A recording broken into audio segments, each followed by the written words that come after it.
আর রাহিকুল মাখতুম তৎকালীন আরবের ভৌগোলিক, সামাজিক, প্রশাসনিক, অর্থনৈতিক ও ধর্মীয় অবস্থা। আরবের ভৌগোলিক অবস্থান এবং গোত্রসমূহ। নবী সাল্লাল্লাহু আলাইহি সাল্লামের জীবনচরিত বলতে বোঝায় প্রকৃতপক্ষে আল্লাহ প্রদত্ত সেই বার্তা, বিচ্ছুরিত আলোকরশ্মির বাস্তবায়ন বা রূপায়ণ, যা রাসূলুল্লাহ সাল্লাল্লাহু আলাইহি ওয়াসাল্লাম মানবজাতির সম্মুখে উপস্থাপন করেছেন এবং যার মাধ্যমে মানুষকে ভ্রষ্টতার গাঢ় অন্ধকার থেকে উদ্ধার করে শাশ্বত আলোকোজ্জ্বল পথের উপর প্রতিষ্ঠিত করেছেন এবং মানুষের দাসত্ব ও শৃঙ্খল থেকে মুক্ত করে আল্লাহর দাসত্বে প্রবিষ্ট করেছেন। এমনকি ইতিহাসের চিত্রকেই পাল্টিয়ে দিয়েছেন এবং মানব জগতের জীবনধারায় আমূল পরিবর্তন আনয়ন করেছেন। সর্বযুগের সর্বশ্রেষ্ঠ মানব ও নবী এর জীবন ধারার পূর্ণাঙ্গ প্রতিচ্ছবি অঙ্কন ততক্ষণ পর্যন্ত সম্ভব নয় যতক্ষণ না আল্লাহর বাণী অবতীর্ণ হওয়ার পূর্বের ও পরের অবস্থার তুলনামূলক বিচার বিশ্লেষণ না করা হয়। এ প্রেক্ষাপটে প্রকৃত আলোচনায় যাওয়ার পূর্বে আলোচ্য অধ্যায়ে প্রাক ইসলামিক আরবের ভৌগোলিক সীমারেখা, আরব ভূমিতে বসবাসরত বিভিন্ন সম্প্রদায়ের অবস্থা ও অবস্থান এবং তাদের ক্রমোন্নতির ধারা এবং সে যুগের রাষ্ট্র পরিচালনা, নেতৃত্ব প্রদান ও গোত্রসমূহের শ্রেণীবিন্যাসকে বিভিন্ন দিন, ধর্ম, সম্প্রদায়, আচার আচরণ, অন্ধবিশ্বাস এবং রাজনৈতিক, সামাজিক ও অর্থনৈতিক চিত্রসহ পাঠক পাঠিকার সামনে তুলে ধরা প্রয়োজন। এ কারণেই আমি এ বিষয়সমূহকে বিশেষভাবে বিভিন্ন স্তরবিন্যাসে উপস্থাপন করেছি। আরবের অবস্থান। আরব শব্দটি বালুকাময় প্রান্তর, ঊষর ধূসর মরুভূমি বা লতা গুল্ম তৃণ শস্যবিহীন অঞ্চল অর্থে ব্যবহৃত হয়। স্মরণাতীত কাল থেকেই বিশেষ এক বৈশিষ্ট্যগত অর্থে আরব উপদ্বীপ এবং সেখানে বসবাসকারী সম্প্রদায়ের জন্য এ পরিভাষাটি ব্যবহৃত হয়ে আসছে। আরবের পশ্চিমে লোহিত সাগর, সিনাই উপদ্বীপ, পূর্বে আরব উপসাগর ও দক্ষিণ ইরাকের এক বড় অংশ এবং দক্ষিণে আরব সাগর, যা ভারত মহাসাগরের বিস্তৃত অংশ, উত্তরে সাম্রাজ্য এবং উত্তর ইরাকের কিছু অংশ। উল্লেখিত সীমান্ত সমূহের কোনো কোনো ক্ষেত্রে কিছুটা মতবিরোধ রয়েছে। সমগ্র ভূভাগের আয়তন 10 লক্ষ থেকে 13 লক্ষ বর্গমাইল পর্যন্ত ধরা হয়েছে। আভ্যন্তরীণ ভৌগোলিক এবং ভূপ্রাকৃতিক উভয় দৃষ্টিকোণ থেকেই আরব উপদ্বীপ অত্যন্ত গুরুত্ব এবং তাৎপর্য বহন করে।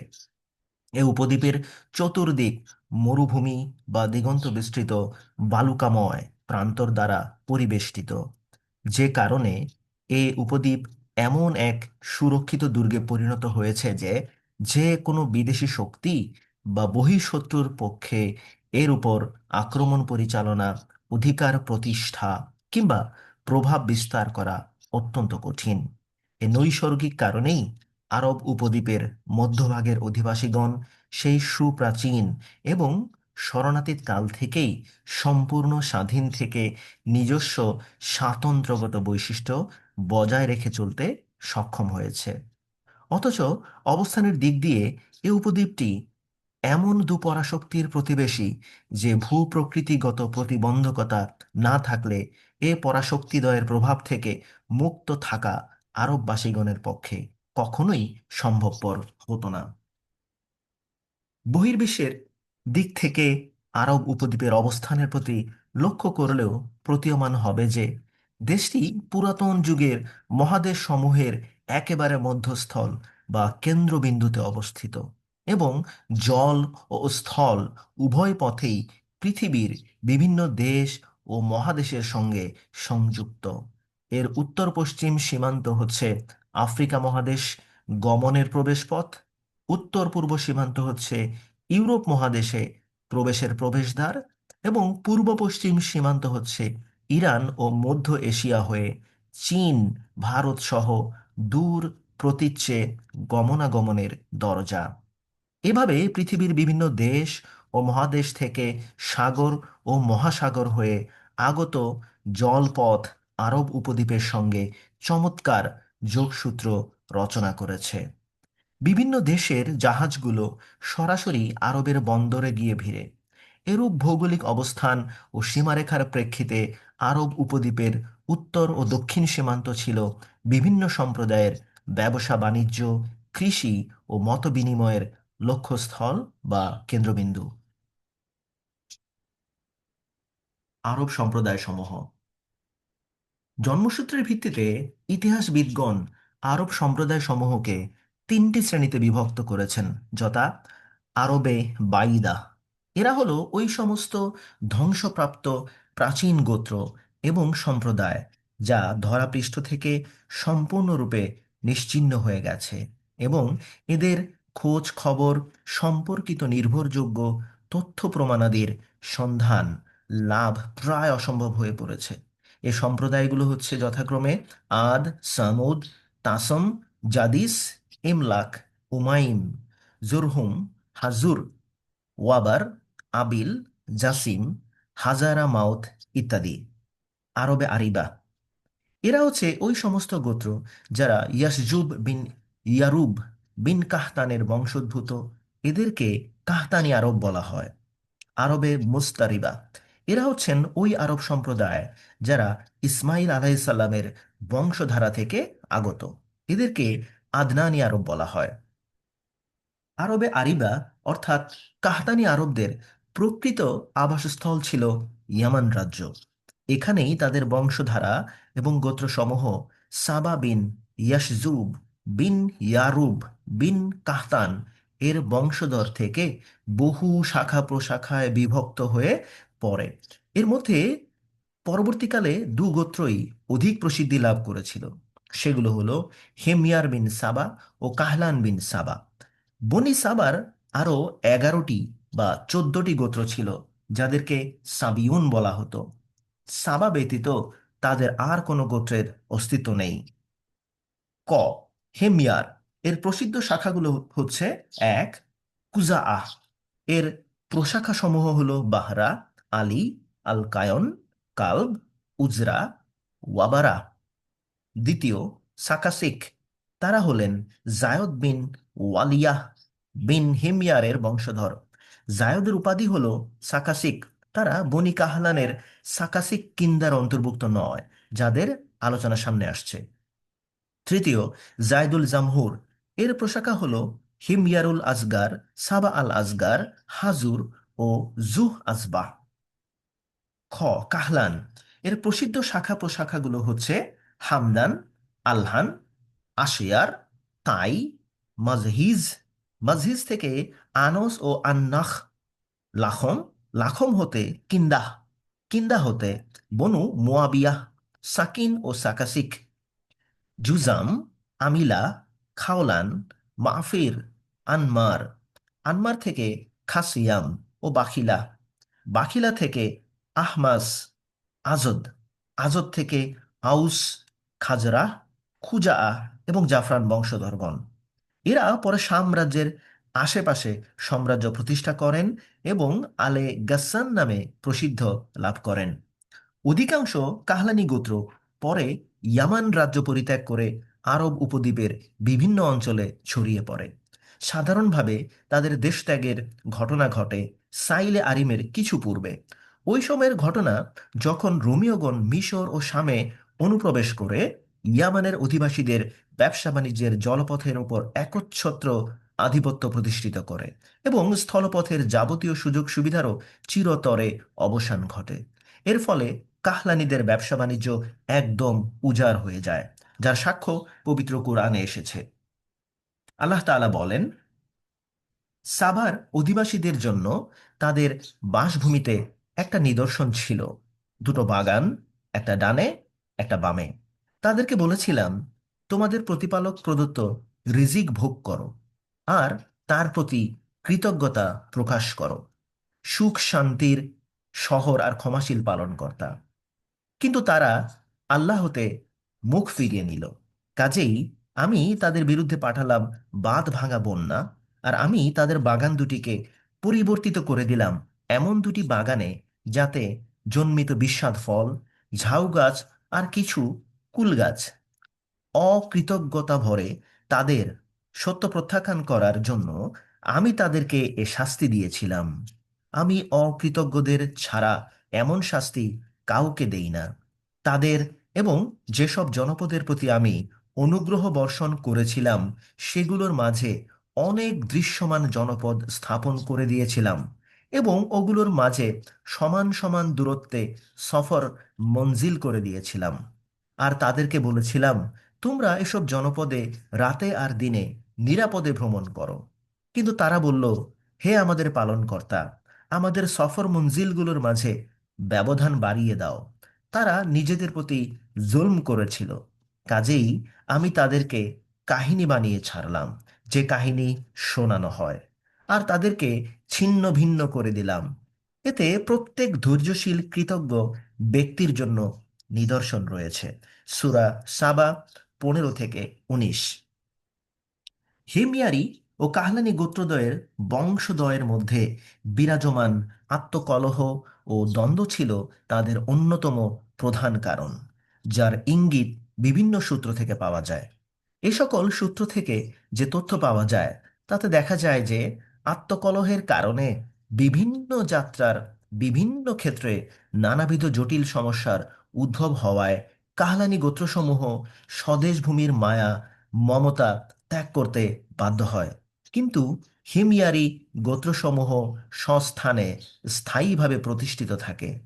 যে সকল কাহলানি গোত্র স্বদেশের মায়া মমতা কাটিয়ে অন্যত্র গমন করে, তাদের 4টি শাখায় বিভক্ত হওয়ার কথা নির্ভরযোগ্য সূত্রে জানা যায়। প্রথম যে শাখাটি সেটি হচ্ছে আজদ। এরা নিজ নেতা ইমরান বিন আমর মুজাইকিয়ার পরামর্শানুক্রমে দেশ ত্যাগ করেন। প্রথম দিকে এরা ইয়ামানের এক স্থান থেকে অন্য স্থানে গমন করতে থাকেন। তাদের এক স্থান থেকে অন্য স্থানে যাত্রার প্রাক্কালে নিরাপত্তার ব্যাপারে সুনিশ্চিত হওয়ার জন্য অগ্রভাগে অনুসন্ধানী প্রহরী দল প্রেরণ করতেন। এভাবে পথ পরিক্রমা করতে করতে তারা অবশেষে উত্তর ও পূর্বমুখে অগ্রসর হওয়ার এক পর্যায়ে বহু শাখা প্রশাখায় বিভক্ত হয়ে পড়েন, এবং এখানে সেখানে পরিভ্রমণ করতে করতে বিভিন্ন স্থানে স্থায়ীভাবে বসবাসের ব্যবস্থা করে নেন। তাদের এ দেশান্তর এবং বসতি স্থাপন সংক্রান্ত বিবরণ নিম্নরূপ। ইমরান বিন আমর, তিনি ওমানে গমন করেন এবং তার গোত্র সেখানেই বসবাস করেন। এরা হলেন আজদে ওমান। নাসর বিন আজদ, বনু নাসর বিন আজদ তুহামায় বসতি স্থাপন করেন। এরা হলেন আজদে শানুয়াহ। সালাবা বিন আমর, তিনি প্রথমত হিজাজ অভিমুখে অগ্রসর হয়ে সালাবিয়াহ ও জুকার নামক স্থানের মধ্যস্থানে বাসস্থান নির্মাণ করে বসবাস করতে থাকেন। যখন তার সন্তান সন্ততি বয়প্রাপ্ত হন এবং বংশধরগণ শক্তিশালী হয়ে ওঠেন, তখন মদিনা অভিমুখে অগ্রসর হয়ে মদিনাতেই বসবাসের জন্য উপযুক্ত স্থান মনে করে সেখানে বসতি স্থাপন করেন। ওই সালাবার বংশধারা থেকেই উদ্ভব হয়েছিল আউস এবং খাজরাজ গোত্রের তথা মদিনার আনসারদের। হারিসা বিন আমর, অর্থাৎ খুজাআহ এবং তার সন্তানাদি, এরা হিজাজ ভূমিতে চক্রাকারে ইতস্তত পরিভ্রমণ করতে করতে মারুজ জাহরান নামক স্থানে শিবির স্থাপন করে বসবাস করতে থাকেন। তারপর হারাম শরীফের উপর প্রবল আক্রমণ পরিচালনা করে বনু জুরহুমকে সেখান থেকে বহিষ্কার করেন এবং নিজেরা মক্কা ধামে স্থায়ী বসতি স্থাপন করে বসবাস করতে থাকেন। ইমরান বিন আমর, তিনি এবং তার সন্তানাদি আম্মানে বসতি স্থাপন করেছিলেন, তাই তাদেরকে আজদে আম্মান বলা হতো। নাসন বীর আমর, এর সঙ্গে সম্পর্কিত গোত্রগুলো তুহামায় বসতি স্থাপন করেছিলেন। এদেরকে আজাদে শানুয়া বলা হতো। জাফনা বিন আমর, তিনি সাম্রাজ্য গমন করে সেখানে বসতি স্থাপন করেন এবং সন্তানাদি সহ বসবাস করতে থাকেন। তিনি হচ্ছেন গাসসানি শাসকগণের প্রখ্যাত পূর্বপুরুষ। সাম্রাজ্যে গমনের পূর্বে হিজাজে গাসসান নামক ঝর্ণার ধারে তারা কিছুদিন বসবাস করেছিলেন, তাই তাদের বংশধারাকে গাসসানি বংশ বলা হতো। কিছু ছোট ছোট গোত্র হিজাজ ও শামে হিজরত করে ওই সকল গোত্রের সাথে মিলিত হয়। যেমন কাব বিন আমর, হারিস বিন আমর ও আউফ বিন আমর। লাখম ও জুজাস গোত্র, তারা পূর্ব ও উত্তর দিকে গমন করে। এই লাখমিদের মধ্যে নাসর বিন রাবিয়া নামক এক ব্যক্তি ছিলেন, যিনি হীরার মুনাজিরা বংশের শাসকগণের অত্যন্ত প্রভাবশালী পূর্বপুরুষ ছিলেন। বনু তাই গোত্র, এ গোত্র বনু আজদ গোত্রের দেশ ত্যাগের পর উত্তর অভিমুখে অগ্রসর হয়ে আজা এবং সালামাহ দু পাহাড়ের পাদদেশে স্থায়ীভাবে বসবাস করতে থাকেন। এ গোত্রের নামানুসারে পাহাড় দুটি বনু তাই গোত্রের নামে পরিচিতি লাভ করে। কিন্দা গোত্র, এ গোত্র সর্বপ্রথম বাহরাইনে বর্তমানে আল আসায় শিবির স্থাপন করেন, কিন্তু সেখানে আশানুরূপ পরিবেশ ও সুযোগ সুবিধা না পাওয়ায় বাধ্য হয়ে হাজরা মাউত অভিমুখে যাত্রা করেন। কিন্তু সেখানেও তেমন কোনো সুযোগ সুবিধার ব্যবস্থা করতে না পারায় অবশেষে নাজদ অঞ্চলে গিয়ে বসতি গড়ে তোলেন। সেখানে তারা একটি অত্যন্ত জাঁকজমকপূর্ণ বিশাল রাষ্ট্রের গোড়াপত্তন করেন। কিন্তু সে রাষ্ট্র বেশি দিন স্থায়ী হয়নি। অল্পকালের মধ্যেই তার অস্তিত্ব চিরতরে বিলুপ্ত হয়ে যায়। কাহলান ব্যতীত হিময়ারেরও অনুরূপ একটি কুজা গোত্র রয়েছে। অবশ্য যারা ইয়ামান হতে বাস্তুভিটা ত্যাগ করে ইরাক সীমান্তে বসতি স্থাপন করেন, তাদের হিময়ারি হওয়ার ব্যাপারেও কিছুটা মতভেদ রয়েছে। এদের কিছু গোত্র সিরিয়ার উচ্চভূমি ও উত্তর হিজাজে বসতি স্থাপন করল। আরবে মুস্তারিবা, এদের প্রধান পূর্বপুরুষ ইব্রাহিম মূলত ইরাকের ওপর স- ইরাকের উর শহরের বাসিন্দা ছিলেন। এই শহরটি ফোরাত বা ইউফ্রেটিস নদীর তীরে কুফার সন্নিকটে অবস্থিত। প্রত্নতাত্ত্বিকগণ কর্তৃক ওই শহরটির ভূগর্ভ খননের সময় যে সকল শিলালিপি, পুঁথিপুস্তক ও দলিলাদি উদ্ধার করা হয়েছে, তার মাধ্যমে এ শহর সম্পর্কে নানা মূল্যবান ও গুরুত্বপূর্ণ তথ্যাদি প্রকাশিত হয়েছে। অধিকন্তু এসবের মাধ্যমে ইব্রাহিম আলাইহিসসালাম তার ঊর্ধ্বতন বংশধরগণ এবং তথাকার বাসিন্দাগণের ধর্মীয়, সামাজিক আচার অনুষ্ঠান এবং অবস্থা সম্পর্কে বহু নতুন নতুন তথ্য উদ্ঘাটিত এবং নবদিগন্ত উন্মোচিত হয়েছে। এ প্রসঙ্গে আমরা আরও বিলক্ষণ অবগত রয়েছি যে ইব্রাহিম আলাইহিসসালাম এ স্থান থেকে হিজরত করে হারান শহরে আগমন করেছিলেন। তারপর সেখান থেকে তিনি আবার ফিলিস্তিনে গিয়ে উপনীত হন এবং সে দেশকেই তার নবুয়তি বা আল্লাহর আহ্বানজনিত কর্মকাণ্ডের কেন্দ্রবিন্দুতে পরিণত করেন। আল্লাহ সুবহানাহু ওয়া তাআলা তাকে পরম সম্মানিত খলিলুল্লাহ উপাধিতে ভূষিত করে তার উপর রিসালাতের যে সুমহান দায়িত্ব ও কর্তব্য অর্পণ করেছিলেন, সেখান থেকেই দেশের অভ্যন্তরভাগে এবং বহির্বিশ্বে ব্যাপক সম্প্রচার এবং প্রসারের জন্য তিনি সর্বতোভাবে আত্মনিয়োগ করেছিলেন। ইব্রাহিম আলাইসাল্লাম একদা মিশর ভূমিতে গিয়ে উপনীত হন। তার সাথে তার স্ত্রী সারাও ছিলেন। মিশরের তৎকালীন বাদশাহ ফিরাউন তার মন্ত্রীর মুখে বিবি সারার অপরিসীম রূপগুণের কথা শুনে তার প্রতি আকৃষ্ট হন এবং অসৎ উদ্দেশ্য প্রণোদিত হয়ে স্বীয় যৌনলিপ্সা চরিতার্থ মানসে তার দিকে অগ্রসর হন। এদিকে একরাশ ঘৃণার ক্ষোভানলে বিদগ্ধ প্রাণা বিবি সারা আবেগকুল চিত্রে আল্লাহর নিকট প্রার্থনা জানালে তৎক্ষণাৎ তিনি তা কবুল করেন এবং অবশ্যম্ভাবী ফলশ্রুতি হিসেবে ফিরাউন বিকারগ্রস্ত হয়ে হাত পা ছোড়াছুড়ি করতে থাকেন। অদৃশ্য শক্তিতে শেষ পর্যন্ত তিনি একদম নাজেহাল এবং জর্জরিত হতে থাকেন। তার এই ঘৃণ্য ও জঘন্য অসৎ উদ্দেশ্যের ভয়াবহ পরিণতিতে তিনি একেবারে হতচকিত এবং বিস্ময়াভিভূত হয়ে পড়েন।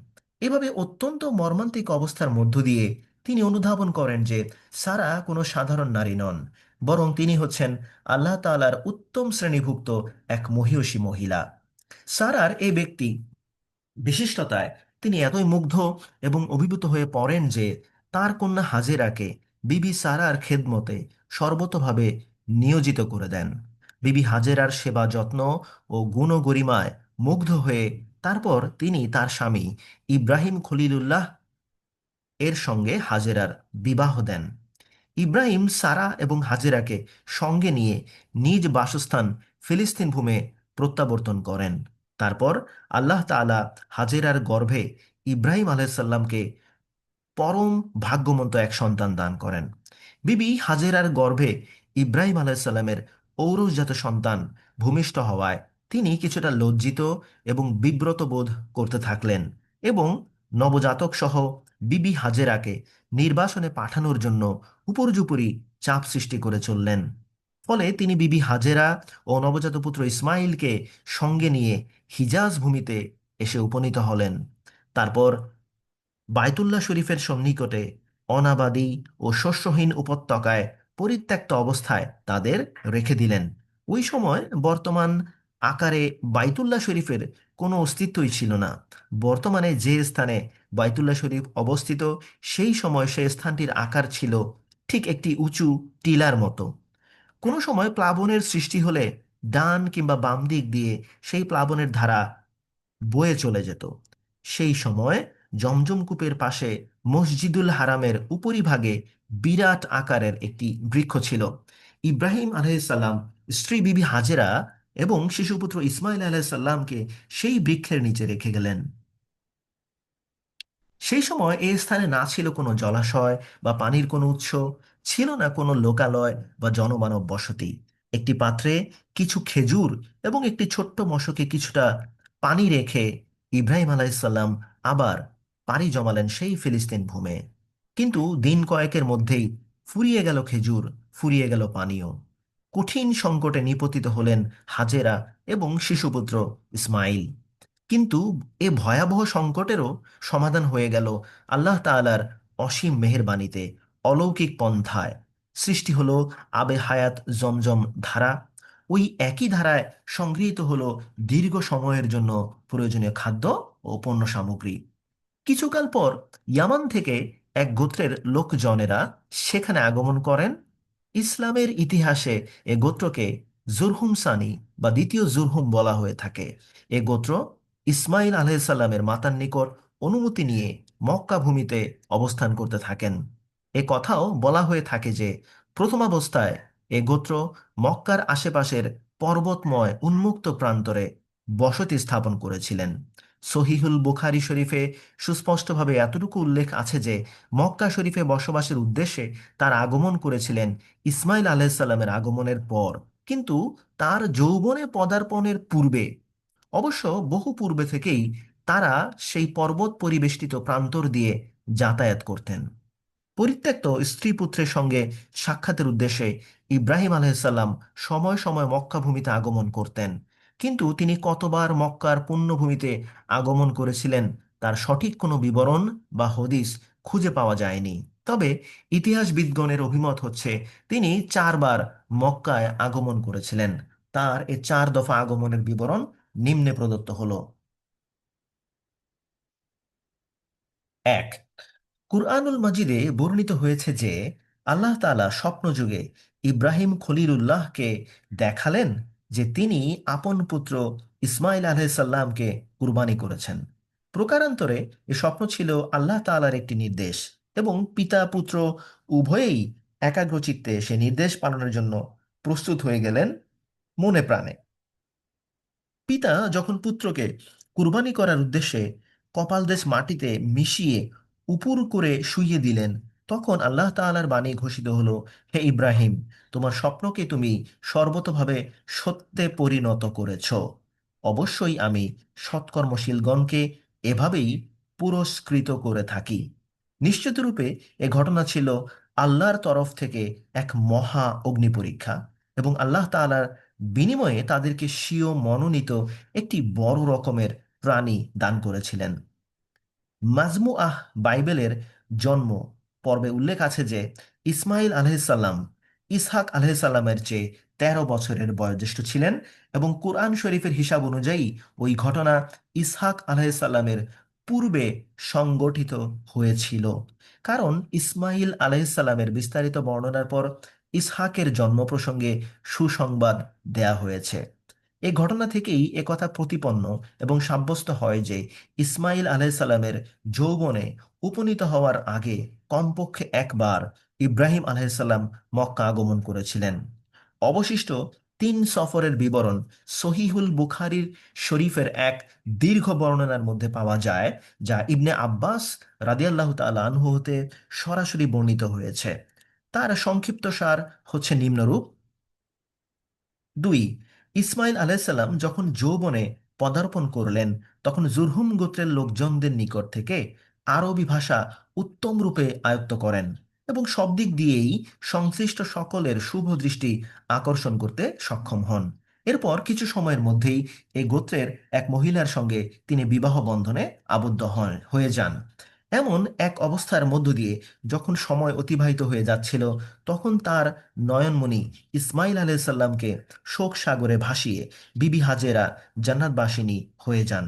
ইন্না লিল্লাহি ওয়া ইন্না ইলাইহি রাজিউন। এদিকে পরিত্যক্ত পরিবারের কথা স্মৃতিপটে উদিত হলে ইব্রাহিম আলাইসাল্লাম পুনরায় মক্কা অভিমুখে যাত্রা শুরু করেন। সহধর্মিণী হাজেরা তখন জান্নাতবাসিনী। তিনি প্রথমে গিয়ে উপস্থিত হলেন ইসমাইল আলাইসাল্লামের গৃহে, কিন্তু তার অনুপস্থিতির কারণে পিতা পুত্রের মধ্যে সাক্ষাৎকার আর সম্ভব হলো না। দেখা সাক্ষাতের এবং কথাবার্তা হলো পুত্রবধূর সঙ্গে। আলাপ আলোচনার এক পর্যায়ে পুত্রবধূ সাংসারিক অসচ্ছলতার অভিযোগে অনুযোগ পেশ করলে তিনি এ কথা বলে উপদেশ প্রদান করেন যে ইসমাইল আলাইসাল্লাম আগমনের পরপরই যেন এ দরজার চৌকাঠ পরিবর্তন করে নেওয়া হয়। পিতার উপদেশের তাৎপর্য উপলব্ধি করে ইসমাইল আলাইসাল্লাম তার স্ত্রীকে তালাক দিয়ে দ্বিতীয় এক মহিলার সঙ্গে বিবাহ বন্ধনে আবদ্ধ হন। এ মহিলা ছিলেন জুরহুম গোত্রের মুজাজ বিন আমরের কন্যা। 3, ইসমাইল আলাইসাল্লামের দ্বিতীয় বিয়ের পর ইব্রাহিম আলাইসাল্লাম পুনরায় মক্কা গমন করেন, কিন্তু এবারও পুত্রের সঙ্গে তার সাক্ষাৎ সম্ভব হয়নি। পুত্রবধূর নিকট কুশলাদি অবগত হতে চাইলে তিনি আল্লাহ তাআলার শুকরিয়া আদায় করেন। এতে সন্তুষ্ট হয়ে ইব্রাহিম আলাইসাল্লাম দরজার চৌকাঠ স্থায়ী রাখার পরামর্শ দেন এবং পুনর্বার ফিলিস্তিন অভিমুখে যাত্রা শুরু করেন। 4, এরপর ইব্রাহিম আলাইসাল্লাম আবার মক্কা আগমন করেন। তখন ইসমাইল আলাইসাল্লাম জমজম কূপের নিকট বৃক্ষের নিচে তীর তৈরি করছিলেন। এমত অবস্থায় হঠাৎ পিতাকে দেখতে পেয়ে তিনি যুগপৎ আবেগ ও আনন্দের আতিশয্যে একেবারে লাফ দিয়ে উঠলেন এবং পিতা ও পুত্র উভয়কে কোলাকুলি ও আলিঙ্গনাবস্থায় বেশ কিছু সময় অতিবাহিত করলেন। এ সাক্ষাৎকার এত দীর্ঘ সময় পর সংঘটিত হয়েছিল যে সন্তান বৎসল কোমল হৃদয় ও কল্যাণময়ী পিতা এবং পিতৃবৎসল ও অনুগত পুত্রের নিকট তা ছিল অত্যন্ত আবেগময় ও মর্মস্পর্শী। ওই সময় পিতা পুত্র উভয়ে মিলিতভাবে কাবা গৃহ নির্মাণ করেছিলেন। এ কাবা গৃহের নির্মাণ কাজ পরিসমাপ্তির পর সেখানে পবিত্র হজ ব্রত পালনের জন্য ইব্রাহিম আলাইসাল্লাম বিশ্ব মুসলিম গোষ্ঠীকে উদাত্ত আহ্বান জানালেন। আল্লাহ তাআলা মুজাজের কন্যার গর্ভে ইসমাইল আলাইসাল্লামের 12টি অথবা 9টি সুসন্তান দান করেন। তাদের নাম হচ্ছে যথাক্রমে নাবিত্ত বা নাবায়ুত, কায়দার, আদবাইল, মিবসাম, মিশমা, দুমা, মিশা, হাদদ, তাইমা, ইয়াতুর, নাফিস, কাইদোমান। ইসমাইল আলাইসাল্লামের 12টি সন্তান থেকে 12টি গোত্রের সূত্রপাত হয় এবং সকলেই মক্কা নগরীতে বসতি স্থাপন করেন। অধিকাংশ ক্ষেত্রেই তাদের জীবনযাত্রা ছিল ইয়ামান, মিশর, সিরিয়া প্রভৃতি দেশের সঙ্গে ব্যবসা বাণিজ্যের উপর নির্ভরশীল। জনসংখ্যা বৃদ্ধির ফলে এই গোত্রগুলো ক্রমান্বয়ে আরব উপদ্বীপের বিভিন্ন অঞ্চলে এবং এমনকি আরবের বাইরেও ছড়িয়ে পড়ে।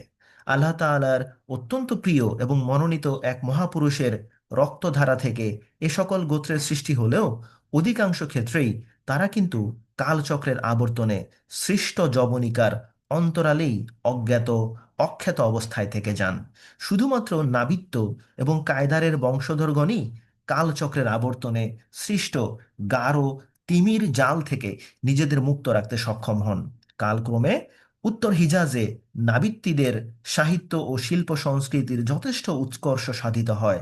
শুধু তাই নয়, তারা একক শক্তিশালী জাতি এবং বিশাল সাম্রাজ্য প্রতিষ্ঠিত করতে সক্ষম হন এবং আশেপাশের জনগোষ্ঠীগুলোকে তাদের অধীনস্থ করে নিয়ে তাদের কাছ থেকে নিয়মিত ট্যাক্স বা করও আদায় করতে থাকেন।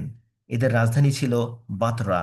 এদের সঙ্গে প্রতিযোগিতা কিংবা প্রতিদ্বন্দ্বিতা করার মতো সৎসাহস কিংবা শক্তি আশেপাশের কারো ছিল না।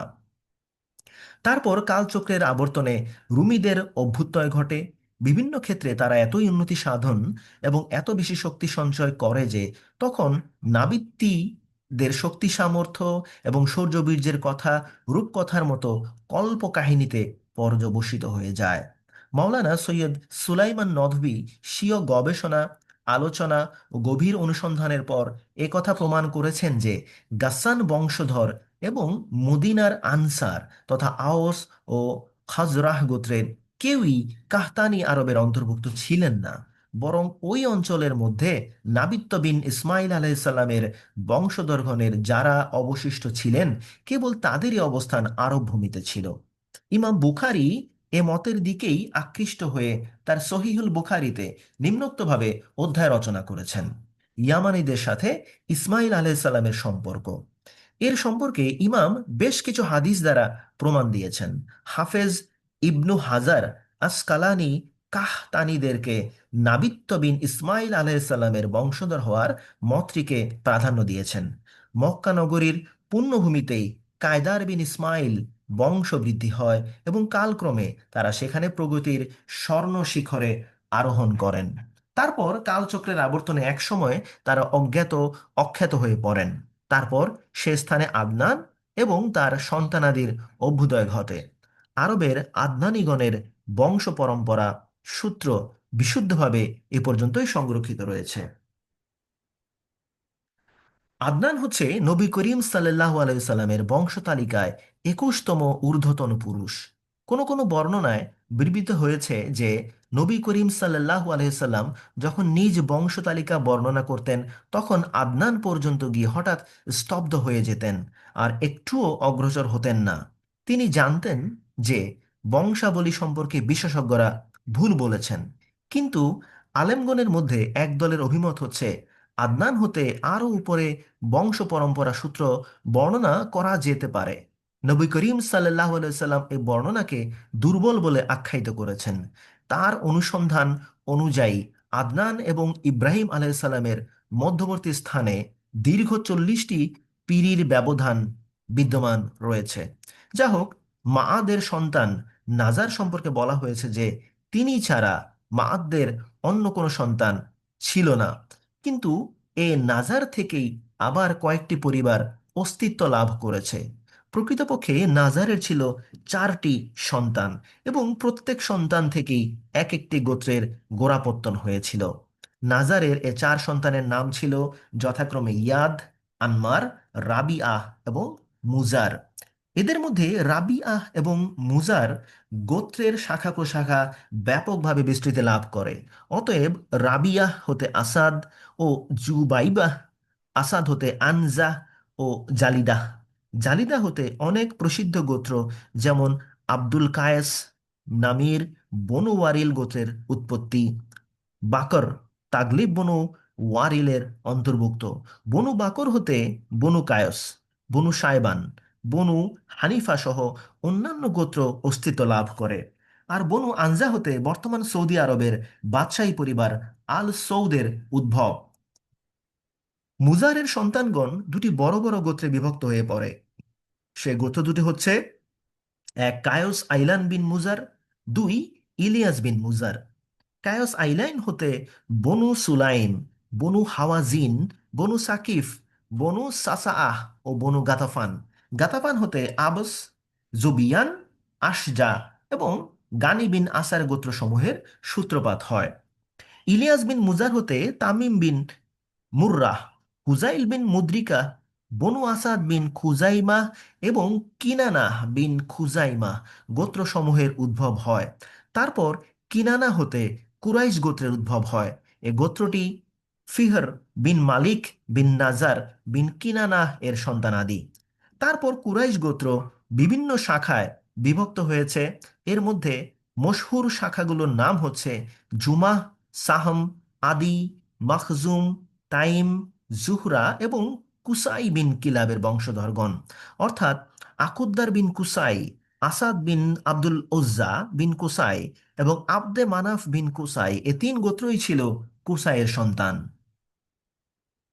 এদের মধ্যে আব্দে মানাফের ছিল 4 পুত্র, এবং 4 পুত্র থেকে সৃষ্টি হয় 4টি গোত্রের, অর্থাৎ আব্দে শামস, নওফাল, মুত্তালিব এবং হাসিম। এই হাসিম গোত্র থেকেই আল্লাহ তাআলা আমাদের প্রিয় নবী মুহাম্মদ সাল্লাল্লাহু আলাইহি সাল্লামকে নবী ও রাসূল রূপে মনোনীত করেন। যা রাসূলুল্লাহ সাল্লাল্লাহু আলাইহি সাল্লাম বলেছেন যে আল্লাহ তাআলা ইব্রাহিম আলাইহিস সালামের সন্তানাদের মধ্য থেকে ইসমাইল আলাইহিস সালামকে, ইসমাইল আলাইসাল্লামের সন্তানাদের মধ্য থেকে কিনানাকে মনোনীত করেন, কিনানার বংশধারার মধ্য থেকে কুরাইশকে, কুরাইশ থেকে বনু হাসিমকে, এবং বনু হাসিম থেকে আমাকে মনোনীত করেন। ইবনে আব্বাস হতে বর্ণিত হয়েছে যে রাসূলুল্লাহ সাল্লাল্লাহু আলাইহি ওয়াসাল্লাম বলেছেন, আল্লাহ তাআলা মানুষকে সৃষ্টি করেন এবং আমাকে সর্বোত্তম দলভুক্ত করেন। তারপর গোত্রসমূহ নির্বাচন করা হয় এবং এক্ষেত্রেও আমাকে সর্বোত্তম গোত্রের মধ্যে সামিল করা হয়। তারপর পারিবারিক মর্যাদার প্রতি লক্ষ্য করা হয় এবং এক্ষেত্রেও আমাকে অত্যন্ত মর্যাদাশীল পরিবারের অন্তর্ভুক্ত করা হয়। অতএব আমি আমার ব্যক্তিসত্তায় যেমন উত্তম, বংশমর্যাদার ব্যাপারেও তেমনি সবচেয়ে উত্তম। যা হোক, আদনানের বংশধরগণ যখন অধিক সংখ্যায় বৃদ্ধি পেতে লাগলেন, তখন জীবিকার অন্বেষণে আরব ভূখণ্ডের বিভিন্ন অঞ্চলে ছড়িয়ে পড়েন। এ প্রেক্ষিতে আব্দুল কায়স গোত্র, বাকর বিন ওয়াইলের কয়েকটি শাখা এবং বনু তামিমের বংশধরগণ বাহরাইন অভিমুখে যাত্রা করেন এবং সেখানে বসতি স্থাপন করে বসবাস করতে থাকেন।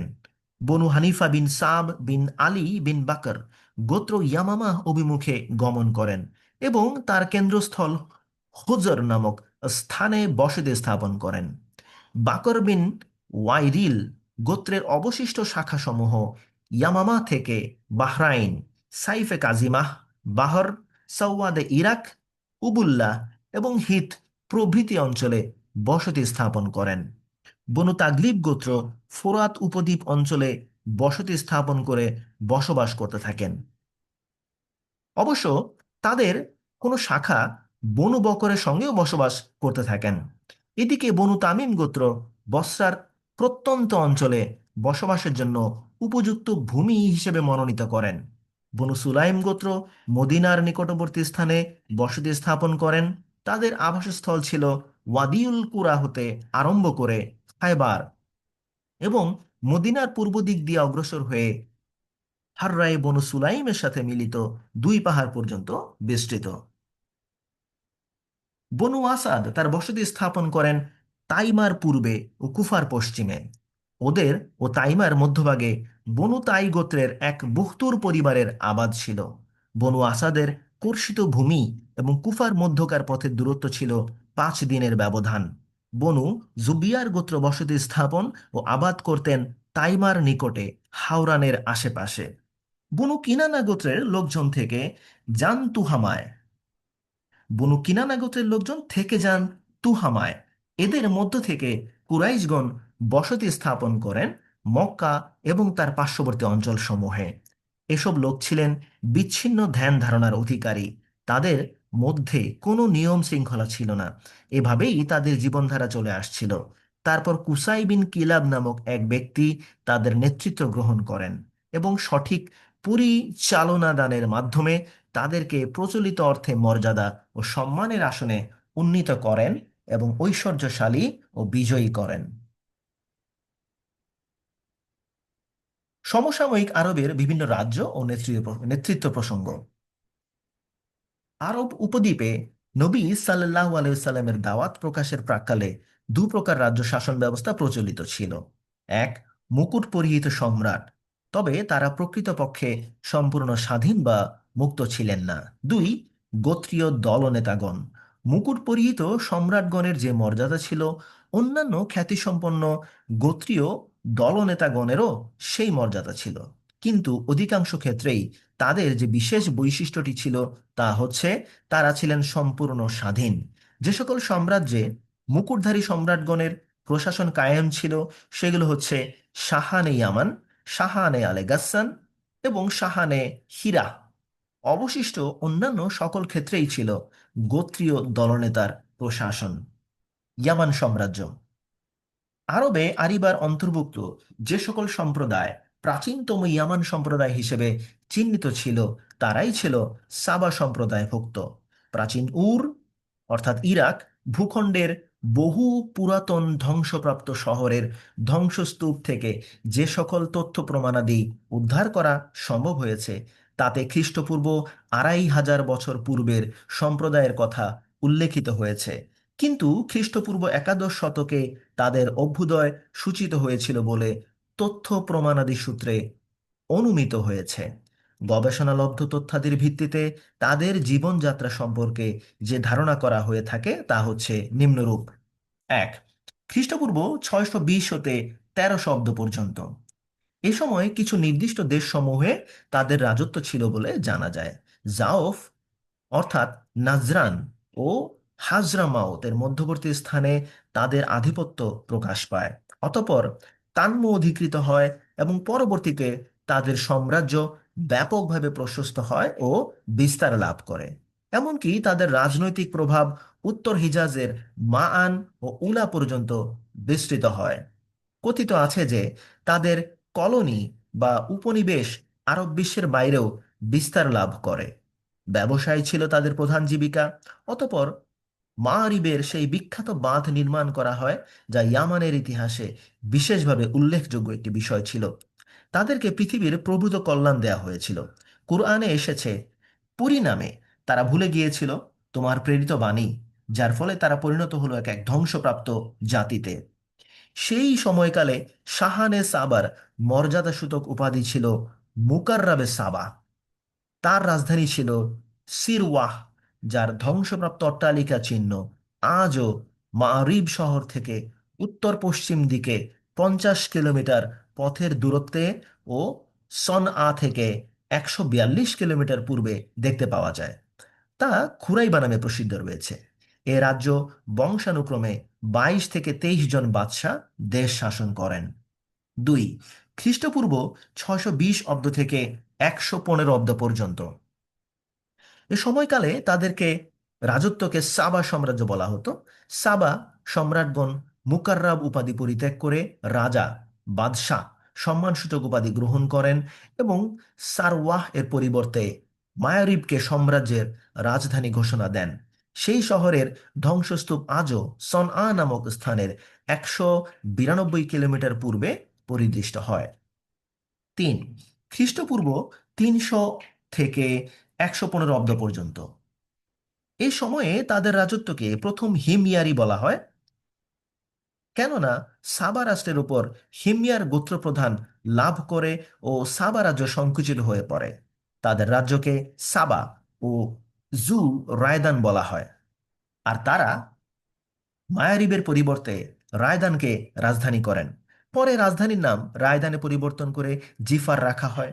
এ শহরের ধ্বংসাবশেষ আজও ইয়ারিম শহরের নিকটে এক গোলাকার পর্বতে পরিদৃষ্ট হয়।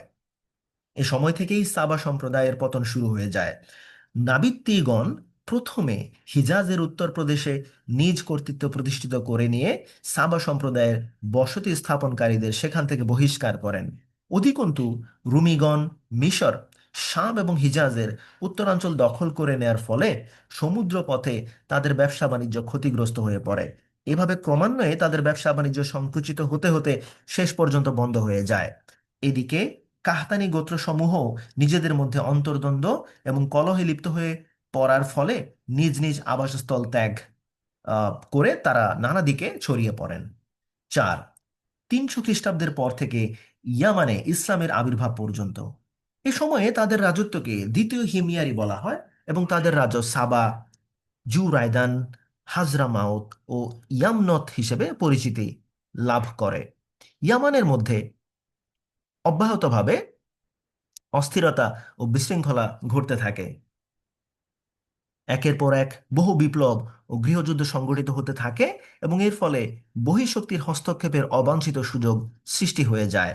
এমনকি এ পর্যায়ে এমন এক অবস্থার উদ্ভব হয় যার ফলশ্রুতিতে ইয়ামানের স্বাধীনতা বিলুপ্ত হয়ে যায়। পক্ষান্তরে সেই যুগের রুমিগণ এডেন দ্বীপে সৈন্য সমাবেশ করে তার উপর আধিপত্য প্রতিষ্ঠিত করেন। তারপর হিময়ার ও হামদানের পারস্পরিক আত্মকলহের সুযোগ নিয়ে হাবশিগণ রুমি গোত্রের সহায়তায় তাদের উপর অধিকার প্রতিষ্ঠা করেন 340 খ্রিস্টাব্দে। হাবশিগণের এ দখলদারিত্ব স্থায়ী থাকে 378 খ্রিস্টাব্দ পর্যন্ত। এরপর ইয়ামানের স্বাধীনতা এক প্রকার পুনঃপ্রতিষ্ঠা হয়ে গেল, কিন্তু মায়ারিবের মশহুর বাঁধে শুরু হলো ফাটল। সেই ফাটল ক্রমান্বয়ে বৃদ্ধি পেতে পেতে অবশেষে 450 অথবা 451 খ্রিস্টাব্দে বাঁধটি ভেঙে যায়।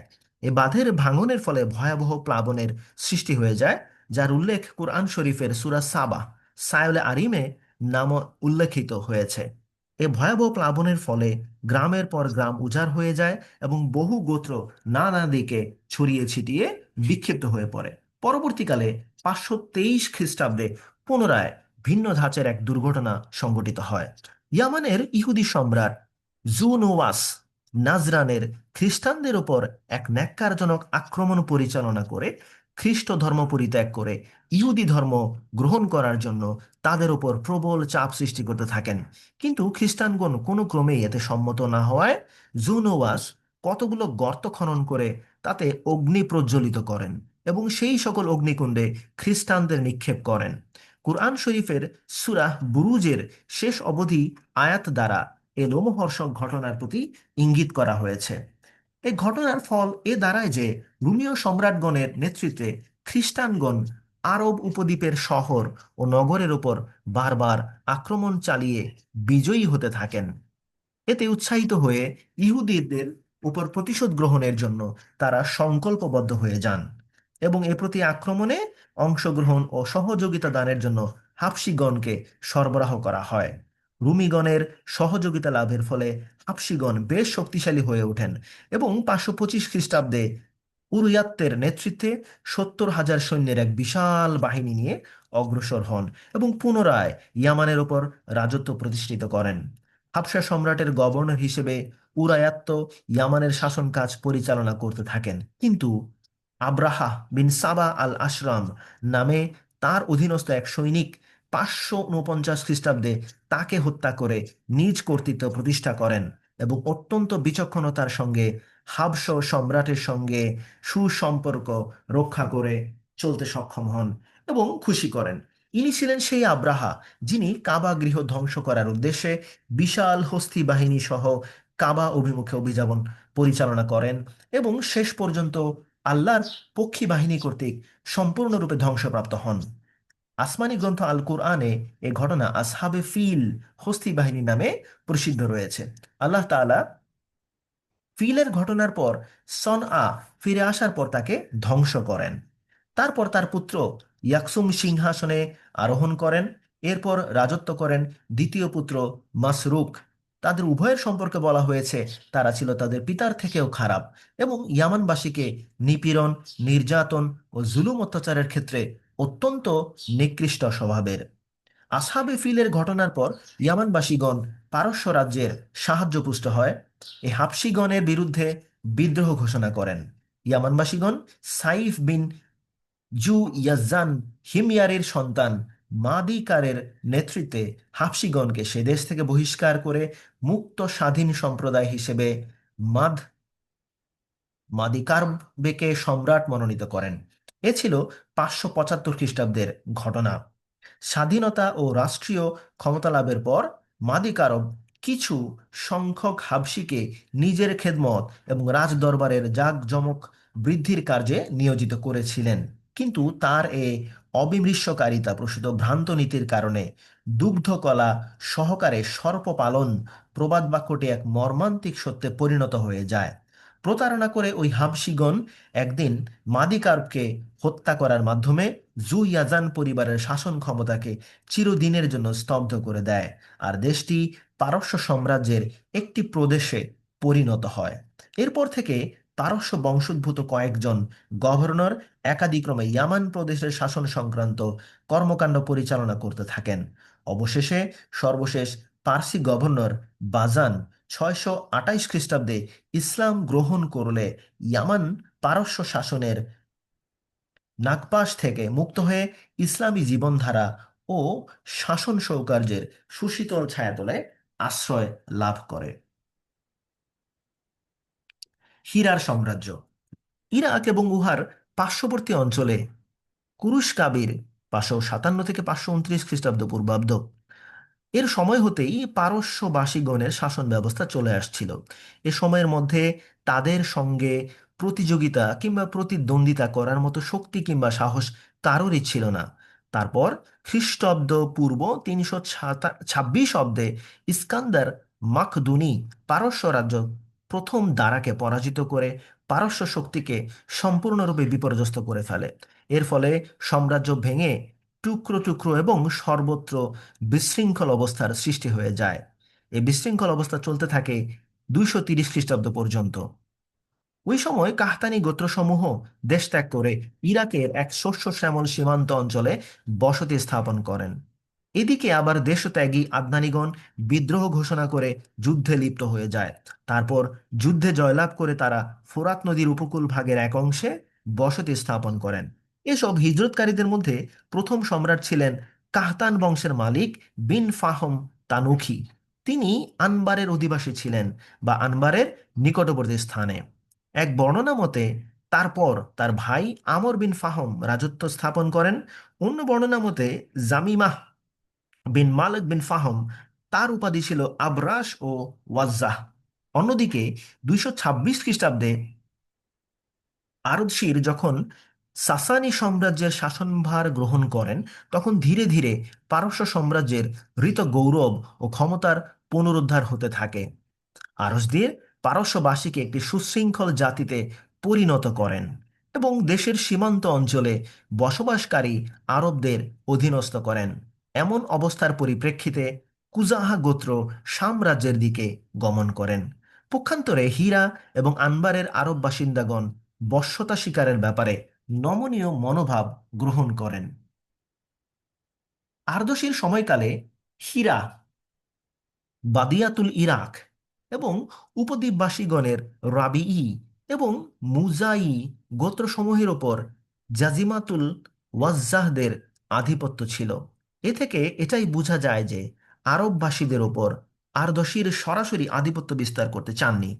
তিনি এটা উপলব্ধি করতে সক্ষম হয়েছিলেন যে আরববাসীগণের উপর সরাসরি আধিপত্য বিস্তার করার কিংবা সীমান্ত এলাকা থেকে তাদের লুটতরাজ বন্ধ করা খুব সহজে সম্ভব হবে না।